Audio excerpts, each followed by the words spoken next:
आज তোকে কেন ডেকেছি জানিস বাচ্চা? কেন ডেকেছি বলো না। আজ যদি শুভ পরিণয়, এই শুভ পরিণয়ের দিকে সুন্দর করে দেখে বল গেছে নিজ শান্তি দেব। আজ নিয়ে যাব সকল বর্তাদের সাথে রোজানি হব। পিতৃকা পালন করা হচ্ছে পুত্রের কর্তব্য। পিতার আদেশ কখনো অলঙ্কার করেনি পিতা, আর আদৌ করবো না পিতা। এই আমার সন্তান, শুধু আমার সন্তান হয়ে খোকা, তুই যে ছয় বংশের সন্তান, তাই বলি খোকা সুন্দর করে তোকে আজ আমি বাবা দিবসে সাহায্য দেব। যথার্থ পিতা গো।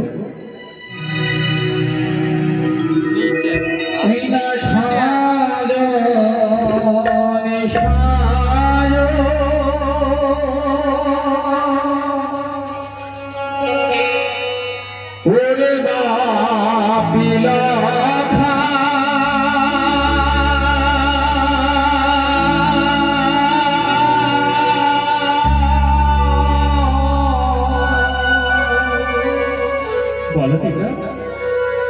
ও বিমানী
এই মালার উপরে তুই স্বর্গের ছায়া দেখেছিস? হ্যাঁ পিতা।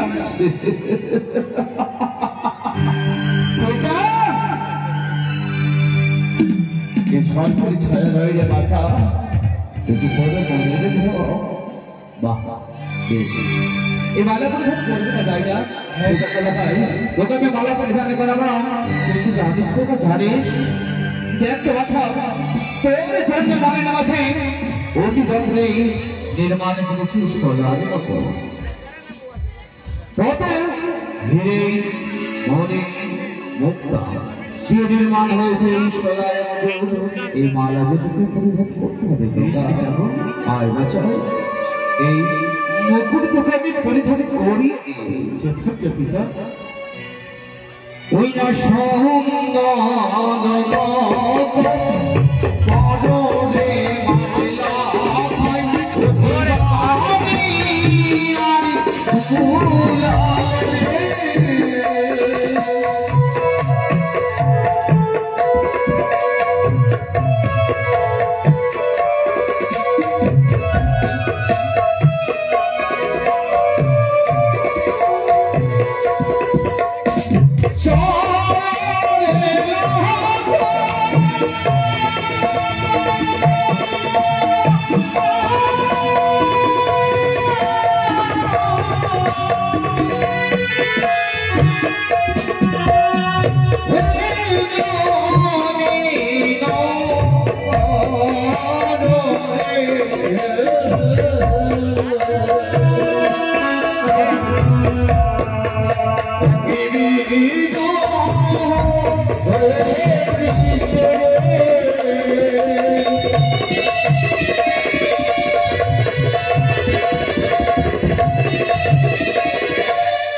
তোর মস্তকে পড়িবি আয় আয় জয়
আমি যে বারবার সরকল হয়েছে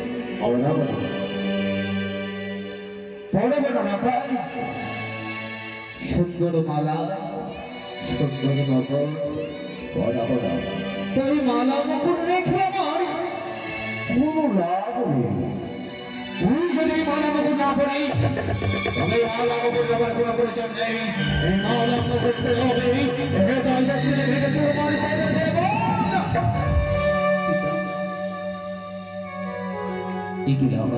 বলো পিতা বাছা দিদি বাছা পিতা হ্যাঁ বহু আশা করে আজ আমায় বলিতেছে সজ্জিত কোনো মহিলা গোষ্ঠী উদাহরণ করে সামান্য একটু বেশি তাই না পিতা বলে না পিতা কিছু করে সরকারের বাঁচা সত্যি করে তোর মনের কিছু জানিস না তো জানিস বলো পিতা আজ তুই মানবতা ধরতে চাইছিস না সত্যি কিন্তু তোকে দেখে আছে আর মনে করে জানিস না তো জানিস পিতা তবে সাধারণত কথা সব তোকে দেখে আছে আর মনে হয় তোকে দেখে আমার মনে পড়ে যায় সেই অদ্ভুতের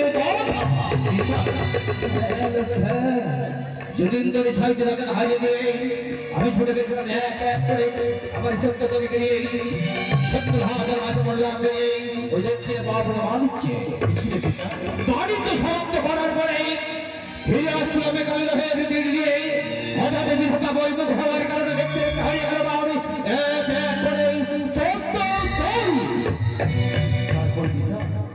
যাদের শিক্ষক জানি বলো পিতা বলো।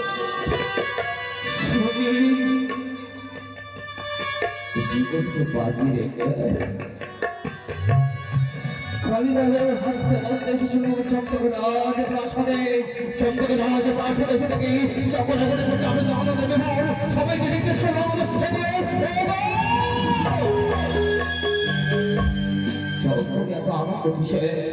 সবাই এক চিন্তা হল মহারাজ চম্পক সমান আনন্দ নয়, চম্পকে জন্ম নিয়েছে আপনার মাত্র কনিষ্ঠ সন্তান। সেগুলি লকার সেদিন তোকে পেয়েছি আমার হাতে হাত রেখেছিলি আর আমি সেই বিধাগো আমি হাতে হাত ধরে পরিশ্রম তবে কেন না কেন সেদিন তুই পরিশ্রমটাই দাও দাও করে চলেছে। সেদিন বলেছিলে পিতা আজ হতে সাজলাম মনসার তবে কেন সামান্য নাগের ভয় কম্পিত হয়ে এই মামলা মুখে করতে চাইছিস না লকা? আমি বলেছিলাম সত্যি পিতা, কিন্তু কেন কেন আজ আমি সেই মুকুট মালাটাকে প্রচন্ড ভয় পাই? আজ আমার রাস্তায় হেতাল দৃষ্টি আমি কিছু করি কালের নাম গেছে ছাত্র হয়ে যাচ্ছে। এবার দেখবো কালে দেখি তোর বিষাক্ত পানিতে গতবেশ আয় আয় দেখি কেমন করে ছাত্র করিস জয় শুভ সম্ভব।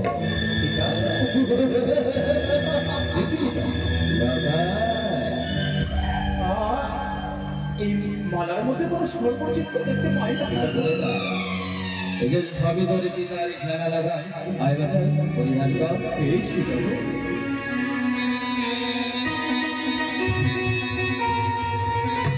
চম্পকের মায়েরা ওদের চম্পকের বাবারা ও আমার চম্পকের বাড়ি বলে সবাই সবাই আজ আমি সন্তানকেই এই সোনার জয় শিবশঙ্কর জয় শিবশঙ্কর জয় মা ভবানী জয়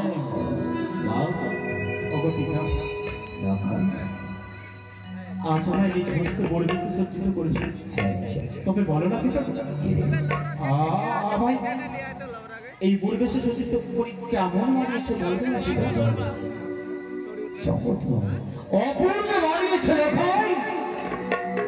শুধু তাই নয় বাচ্চা, তোকে দেখে আজ আমার মনে হচ্ছে সত্যযুগের নারায়ণ মাতা লক্ষ্মীর পাশে ভাবে পরিত্যাগ করেছিল বাবা নিকটে।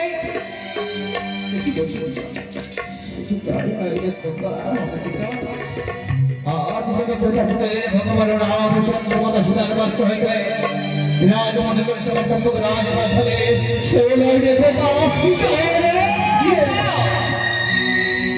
জানিস এখন জানিস বলো পিতা। আজ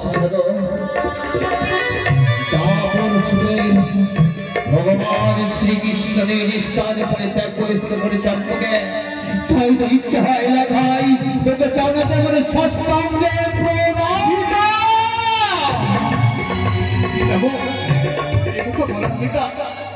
আমি আপনার সেই কনিষ্ঠ পুত্র দুর্লভ লক্ষিন্দর পিতা গো। খোকারে বলো পিতা।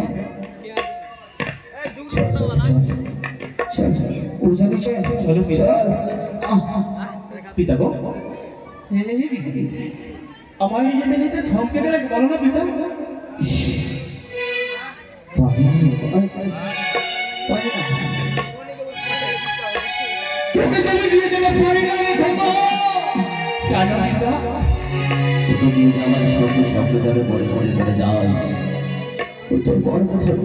কথা যে মহামাতা করেছে সেই মায়ের আশীর্বাদ